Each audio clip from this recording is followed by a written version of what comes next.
सभी का शिव पुराण के भाग 3 यानी पार्ट 3 में आप सभी का स्वागत है। तो दोस्तों, पिछले भाग में हमने चंचुला के माध्यम से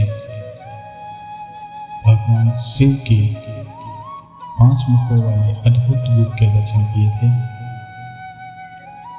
तो अब हम 5वां अध्याय शुरू करने जा रहे हैं, जिसका शीर्षक है बिंदु का पिशाच योनि से उद्धार। तो जैसा कि आपको याद होगा, बिंदु चंचुला का पति था और उसे पिशाच योनि में जन्म मिला था। आइए आगे की कथा देखते हैं। सूत जी बोले, सौम्य, एक दिन चंचुला आनंद में मग्न उमा देवी के पास गई और दोनों हाथ जोड़कर उनकी स्तुति करने लगी। चंचुला बोली, हे गिरिराज नंदिनी, स्कंद माता उमा, आप सभी मनुष्यों एवं देवताओं द्वारा पूज्य तथा समस्त सुखों को देने वाली हैं। आप संभव प्रिया हैं, आप ही सगुणा और निर्गुणा हैं। हे सच्चिदानंद स्वरूपिणी, आप ही प्रकृति की पोषक हैं। हे माता, आप ही संसार की सृष्टि, पालन और संहार करने वाली हैं। आप ही ब्रह्मा, विष्णु और महेश को उत्तम प्रतिष्ठा देने वाली परम शक्ति है। सूत जी कहते हैं, सुनो, सतगति प्राप्त चंचुला इस प्रकार देवी की स्तुति कर शांत हो गई। उसकी आंखों में प्रेम के आंसू उमड़ आए। तब शंकर प्रिय भक्त वत्सला उमा देवी ने बड़े प्रेम से चंचुला को चुप कराते हुए कहा, सखी चंचुला, मैं तुम्हारी स्तुति से प्रसन्न हूँ। बोलो, क्या वर मांगती हो? चंचुला बोली, हे गिरिराज कुमारी, मेरे पति बिंदु किस समय कहाँ, उनकी कैसी गति हुई, मुझे बताइए और कुछ ऐसा उपाय कीजिए ताकि हम फिर से मिल सके। हे महादेवी, मेरे पति एक शूद्र जाति वैश्या के प्रति आसक्त थे और पाप में ही डूबे रहते थे। गिरिजा बोली, बेटी, तुम्हारा पति बिंदु बड़ा पापी था, उसका अंत बड़ा भयानक हुआ। वैश्या का उपभोग करने के कारण वह मूर्ख नरक में अनेक वर्षों तक अनेक प्रकार के दुख भोगकर अब शेष पाप को भोगने के लिए विंध्य पर्वत पर पिशाच की योनि में रह रहा है। वह दुष्ट वही वायु पीकर रहता है और सब प्रकार के कष्ट सहता है। सूत जी कहते हैं, सौम्य, गौरी देवी की यह बात सुनकर चंचुला अत्यंत दुखी हो गई। फिर मन को किसी तरह स्थिर करते हुए दुखी हृदय से मां गौरी से उसने एक बार फिर पूछा, हे महादेवी, मुझ पर कृपा कीजिए और मेरे पापी पति का आप उद्धार कीजिए। कृपा करके मुझे वह उपाय बताइए जिससे मेरे पति को उत्तम गति प्राप्त हो सके। गौरी देवी ने कहा, यदि तुम्हारे पति बिंदु शिव पुराण की पुण्यमयी उत्तम कथा सुने तो वह इस दुर्गति को पार करके उत्तम गति का भागी हो सकता है। अमृत के समान मधुर गौरी देवी का यह वचन सुनकर चंचुला ने दोनों हाथ जोड़कर मस्तक झुकाकर उन्हें बारंबार प्रणाम किया तथा प्रार्थना की कि मेरे पति को शिव पुराण सुनाने की व्यवस्था कीजिए।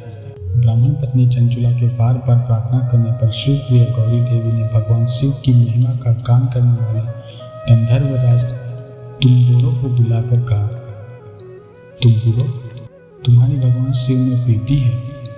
तुम मेरे मन की सभी बात जानकर मेरे कार्यों को सिद्ध करते हो। तुम मेरी इस सखी के साथ विंध्य पर जाओ, वहाँ एक महाघोर और भयंकर पिशाच रहता है। पूर्व जन्म में वो पिशाच बिंदुक नामक ब्राह्मण मेरी इस सखी चंचुला का पति था। वह वैश्यगामी हो गया। उसने स्नान संध्या आदि नित्य करना छोड़ दिया। क्रोध के कारण उसकी बुद्धि भ्रष्ट हो गई। दुर्जनों से उसकी मित्रता तथा सज्जनों से द्वेष बढ़ गया था। वह अस्त्र शस्त्र से हिंसा करता, लोगों को सताता और उनके घरों में आग लगा देता था। चांडालों से दोस्ती करता, वह रोज वैश्या के पास जाता था। पत्नी को त्याग कर दुष्ट लोगों से दोस्ती कर उन्हीं के संपर्क में रहता था। वह मृत्यु तक दुराचार में फंसा रहा। मृत्यु के बाद उसे पापियों के भोग स्थान यमपुर में ले जाया गया। वहाँ घोर नरकों को सहकर इस समय वह विंध्य पर्वत पर पिशाच बनकर रह रहा है और पापों का फल भोग रहा है। तुम उसके सामने परम पुण्यमयी पापों का नाश करने वाली शिव पुराण की दिव्य कथा का प्रवचन करो। इस कथा को सुनने से उसका हृदय सभी पापों से मुक्त होकर शुद्ध हो जाएगा और वह प्रेत होने से मुक्त हो जाएगा। दुर्गति से मुक्त होने पर उस बिंदुक नामक पिशाच को विमान में बिठाकर तुम भगवान शिव के पास ले आना। सूत जी कहते हैं, सौनक, माँ उमा का आदेश पाकर गंधर्वराज तुम्बोरो प्रसन्नतापूर्वक अपने भाग्य की सराहना करते हुए चंचुला को साथ लेकर विमान से पिशाच के निवास स्थान विंध्य पर्वत आ गया। वहां पहुंचकर उसने उस विकराल आकृति वाले पिशाच को देखा। उसका शरीर विशाल था, उसकी ठोड़ी बड़ी थी। वह कभी हंसता, कभी रोता और कभी उछलता था। महाबली तुम्बोरो ने बिंदुक नामक पिशाच को पासों से बांध लिया। उसके पश्चात तुम्बोरो ने शिव पुराण की कथा बांटने के लिए स्थान तलाशकर मंडप की रचना की। शीघ्र ही इस बात का पता लोगों को चल गया। एक पिशाच के उद्धार हेतु देवी पार्वती की आज्ञा से तुम्बोरो शिव पुराण की अमृत कथा सुनाने विंध्य पर्वत पर आया है। उस कथा को सुनने के लोभ से बहुत से देव ऋषि वहां पहुंच गए। सभी को आदरपूर्वक स्थान दिया गया। पिशाच बिंदु को पासों में बांधकर आसन पर बिठाया गया और तब तुम्बोरो ने परम उत्तम शिव पुराण की अमृत कथा का गान शुरू किया। उसने पहली वित्तेश्वर संहिता से लेकर 7वीं वायु संहिता तक शिव पुराण की कथा का स्पष्ट वर्णन किया। सातों संहिता सहित शिव पुराण को सुनकर सभी श्रोता कृतार्थ हो गए। परम पुण्य में शिव पुराण को सुनकर पिशाच सभी पापों से मुक्त हो गया और उसने पिशाच शरीर का त्याग कर दिया। शीघ्र ही उसका रूप दिव्य हो गया। उसका शरीर गौर वर्ण का हो गया। शरीर पर श्वेत वस्त्र एवं पुरुषों के आभूषण आ गए। इस प्रकार दिव्य देहधारी होकर बिंदुक अपनी पत्नी चंचुला के साथ स्वयं भी भगवान शिव का गुणगान करने लगा। उसे इस दिव्य रूप में देखकर सभी को बहुत आश्चर्य हुआ। उसका मन परम आनंद से परिपूर्ण हो गया। सभी भगवान महेश्वर के अद्भुत चरित्र को सुनकर कृतार्थ हो उनका यशोगान करते हुए अपने अपने धाम को चले गए। बिंदुक अपनी पत्नी चंचुला के साथ विमान में बैठकर शिवपुरी की ओर चल दिया। महेश्वर के गुणों का गान करता हुआ बिंदुक अपनी पत्नी चंचुला व तुम्बोरो के साथ शीघ्र ही शिव धाम पहुंच गया। भगवान शिव व देवी पार्वती ने उसे अपना पार्षद बना लिया। दोनों पति पत्नी सुखपूर्वक भगवान महेश्वर एवं देवी गौरी की श्री चरणों में अविचल निवास पाकर धन्य हो गए। तो भक्तों, अब हम छठा अध्याय पढ़ने जा रहे हैं, जिसका शीर्षक है शिव पुराण के श्रवण की विधि। सौनक जी कहते हैं, महाप्रयाग सूत जी, आप धन्य एवं शिव भक्तों में श्रेष्ठ हैं। हम पर कृपा कर हमें कल्याण में शिव पुराण के श्रवण की विधि बताइए, जिससे सभी श्रोताओं को संपूर्ण उत्तम फल की प्राप्ति हो। सूत जी ने कहा, मुनि सौनक, तुम्हें संपूर्ण फल की प्राप्ति के लिए मैं शिव पुराण की विधि सविस्तार बताता हूँ। सर्वप्रथम किसी ज्योतिषी को बुलाकर दान से संतुष्ट कर उससे कथा का शुभ मुहूर्त निकलवाना चाहिए और उसकी सूचना का संदेश सभी लोगों तक पहुँचाना चाहिए कि हमारे यहाँ शिव पुराण की कथा होने वाली है। अपने कल्याण की इच्छा रखने वालों को इससे सुनने अवश्य पधारना चाहिए। देश देश में जो भी भगवान शिव के भक्त हों तथा शिव कथा के कीर्तन श्रवण के उत्सुक हों, उन सभी को आदर पूर्वक बुलाना चाहिए और उनका आदर सत्कार करना चाहिए। शिव पुराण सुनने के लिए मंदिर, तीर्थ, वन प्रांत अथवा घर में ही उत्तम स्नान का निर्माण करना चाहिए। केले के खंभों से सुशोभित कथा मंडप तैयार कराएं। उसे सब और फल पुष्प सुंदर चंदन से अलंकृत करना चाहिए। चारों कोनों पर ध्वजा लगाकर उसे विभिन्न सामग्री से सुशोभित करना चाहिए।